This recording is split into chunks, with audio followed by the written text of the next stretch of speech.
चित्र में A B C D एक समांतर चतुर्भुज है जिसमें डी ए बी कोण डी ए बी इसका मान 75 डिग्री दिया हुआ है और कोण डी बी सी का मान 60 डिग्री दिया हुआ है। डी बी सी कोण का मान 60 डिग्री है तो हमें कोण बी डी सी का मान ज्ञात करना है। बी डी सी ये वाला कोण हमें ज्ञात करना है तो इस कोण को x मान लेते हैं। समांतर चतुर्भुज में क्या होता है, आमने सामने की भुजा समांतर होती है और आमने सामने की भुजा बराबर भी होती है। और समांतर चतुर्भुज में क्या होता है, समूह कोण बराबर होते हैं। समूह कोण का मतलब आमने सामने के कोण बराबर होते हैं। इसके सामने वाला कोण कौन सा है, सी है, तो ये बराबर होंगे। ये 75 डिग्री है तो ये भी 75 डिग्री होगा।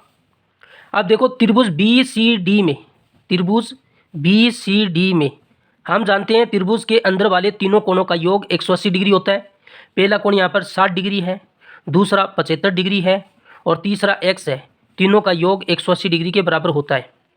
हमें x का मान निकालना है। 60 और 75 होता है 135, प्लस का 135 उधर जाएगा तो माइनस का होगा, तो 180 में से 135 घटाएंगे तो ये 45 डिग्री आएगा। तो कोण x का मान कितना आ गया, 45 डिग्री। तो ऑप्शन बी इसका सही होगा।